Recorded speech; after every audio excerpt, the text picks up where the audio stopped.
I want to thank you because for your presence today because you give your time, you sacrifice your time to do this interview, and I also want to thank you for the experience and knowledge you're about to share. And traveling has been everyone's goal in life. And I remember since I'm in high school, I have dreamed of traveling in different countries. So, because of my passion to traveling, I want to know some things about it. So, first, I am amazed that at your young age, you have already traveled to different countries. So, what motivated you to travel to Japan and South Korea? When I was at your age, I had the same passion. I had the same dream of traveling to different countries. So honestly, I never imagined that I'd be able to travel to Japan and South Korea. So first, I think it's too expensive to travel, and I'm not sure if it's really worth their money. And aside from that, I never really traveled domestically abroad. So it all started 5 years ago when I started working for a company and I became a member of a team whose members are very outgoing and share the same passion of traveling. So during our break time, most of the time our topics in the canteen would be about their travel experiences. So that's when the interest came in traveling. Yes. And then I started traveling domestically first. And finally, 5 years ago, I had the opportunity to travel to Japan when my brother was about to graduate at one of the universities in Tokyo. So we invited our family to go there and attend his graduation. On the other hand, South Korea, I actually like watching Korean novelas. So I got fascinated to travel to Korea. So, how does traveling to South Korea and Japan inspire you as a traveler as of today? Well, traveling in both countries, it actually inspired me to travel more into different countries because each country has so many interesting places to visit, people to know of, customs to learn, food to try. So yeah, it's really interesting to travel in every country and in every place or country that I visit. It gives me a new perspective and experiences to share to other people. So, before traveling to any country, there are preparations you have to do. Yes, So, there should be. yes. And before traveling in both countries, South Korea and Japan, what kind of research did you do? Okay, so doing travel research is really a must for me before I go to that country. So that is to make sure that I maximize my experience in that country, and it also helps me prepare myself on the places that I'm going to visit, the activities that I will do. And aside from that, I think it helps lessen the culture shock. So that's really important. Usually a few months before my actual travel date, I would usually read articles regarding the country's tourist spots, the must-try food, the weather that's important also, the currency rate, what else? I think the most important thing to learn before going to that country is the do's and don'ts. Sometimes I would also read travel blogs. You'd get tips there. So, how did you pack up your things for For both countries, it's just the same. It's like I have a mental checklist of the things that I have to bring.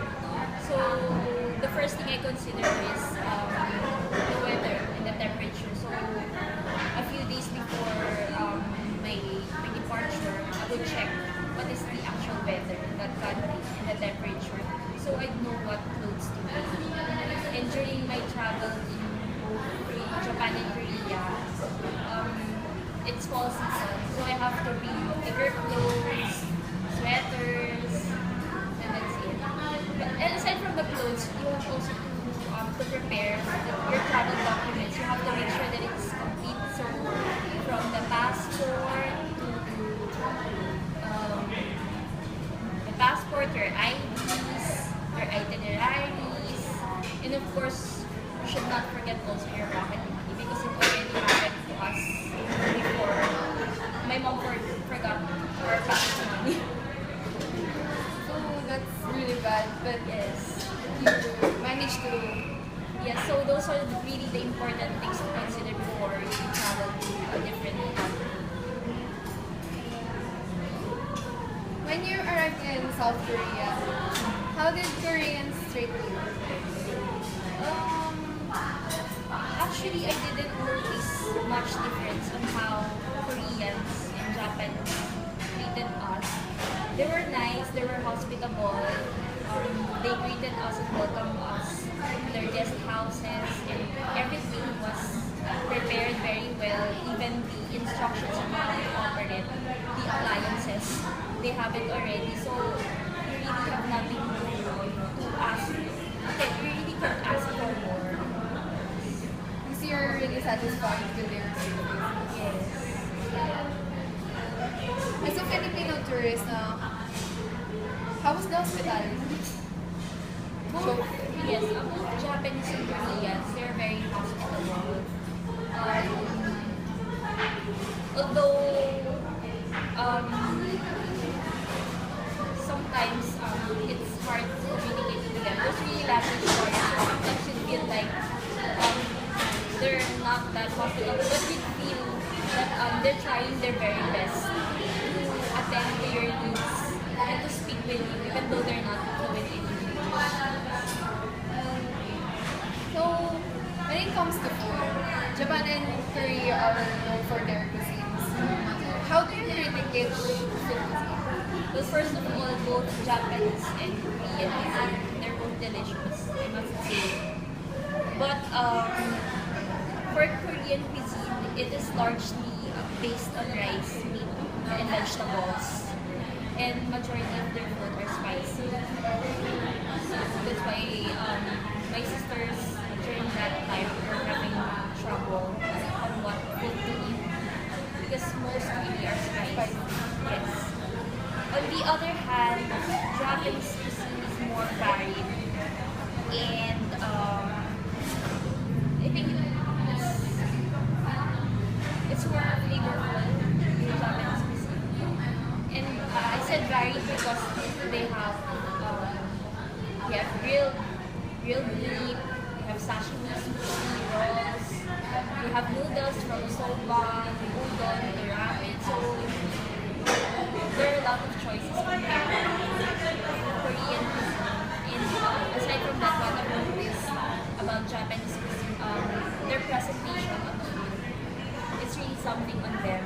So it is very important for them to present their food meaningful. It has to look good and palatable. By the way, aside from that, what I've noticed also, Japanese food are far more expensive than Korean. But if I would have to choose between the two cuisines, I prefer the Japanese food.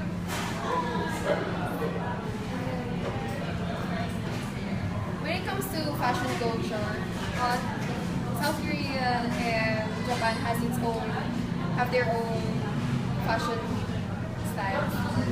How do you critique them? Well, both countries are unique in their fashion culture. Korean fashion is trendy and it is heavily influenced by their K-pop idols. If you notice, they like to wear jackets, shorts, colorful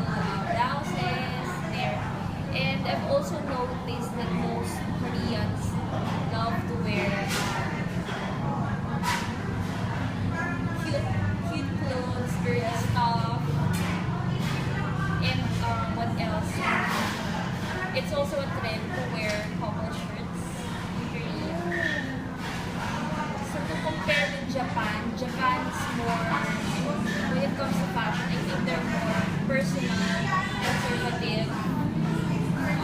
Comfort is more important than trend, I think. But when it comes to younger people, the teenagers, their sense of fashion is influenced by the animes and the manga characters. So that makes their fashion sense edgy for the Japanese. So, during your vacation in each country, were there any mishaps happen, and how did you handle them? Yes, it really happens. The least you expect them to happen. So, when we traveled to Japan, from airport we traveled, I think it's about 2 hours going to our guest house. And when we arrived at our guest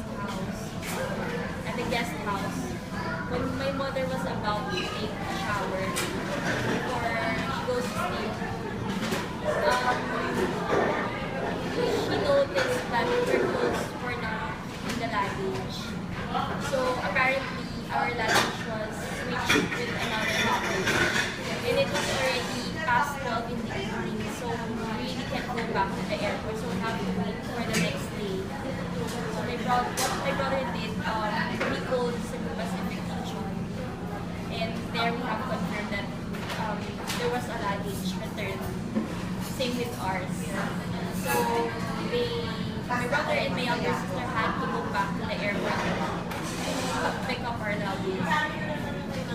So at first I really felt bad because we have itinerary to follow.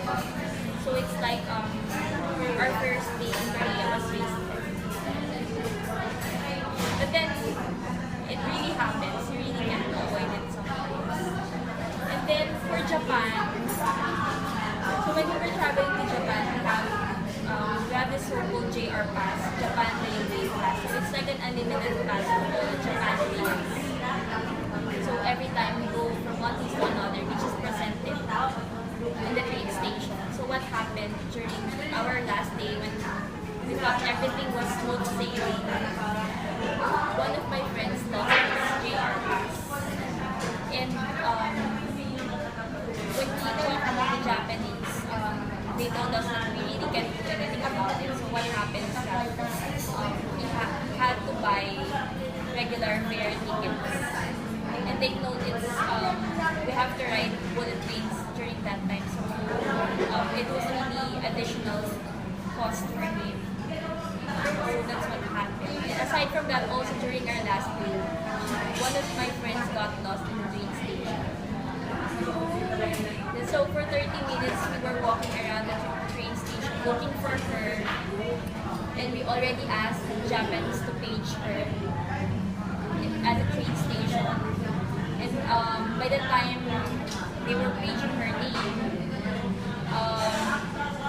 my friend sent a survivor message. It was lucky for her to have an internet connection. So apparently she's already on the next station.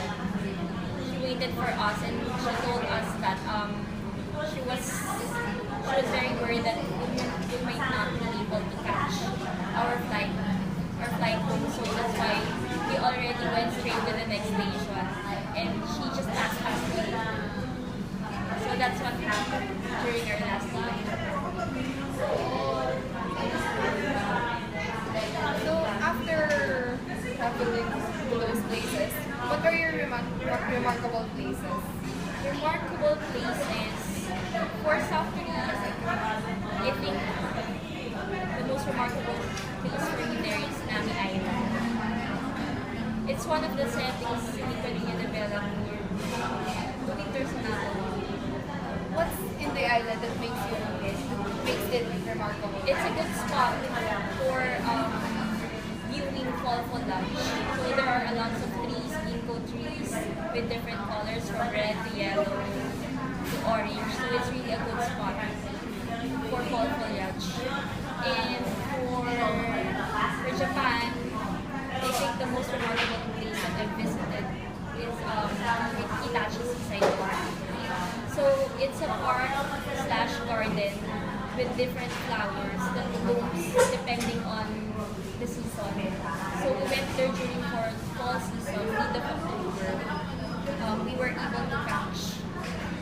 peach.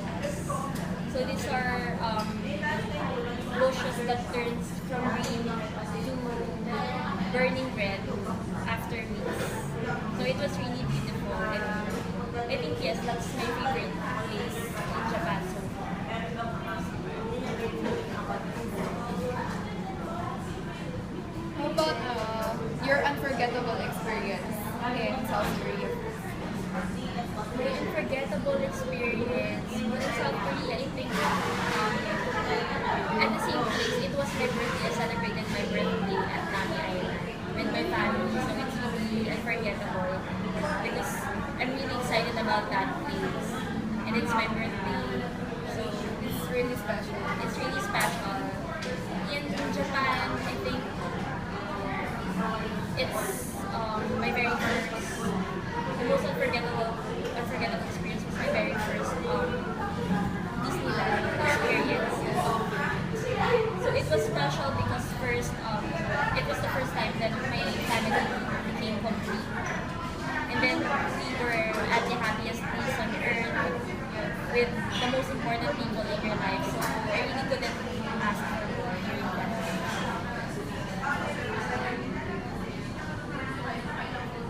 So before we end this interview, what are the values have you learned from your travels? From your travels. Okay, so not just in Korea or Japan, but for every country that I visited, I learned that traveling makes you a better person.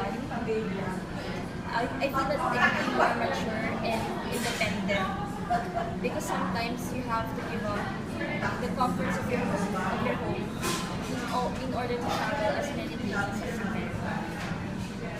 So traveling also made me realize how lucky and blessed I am to experience this because not all people are given the opportunity to experience these things. And finally, I realized that creating memories is really far more important than collecting things.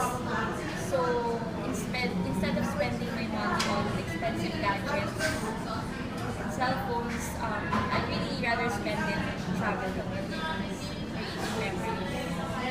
So that's it. That was very inspiring, and it makes me want to travel right now. You should travel. Maybe after Graduation. after graduation when you have work already. I will do it next year. I would really recommend it. So, thank you again, Miss Pajarito, for your time. Thank you also for inviting me.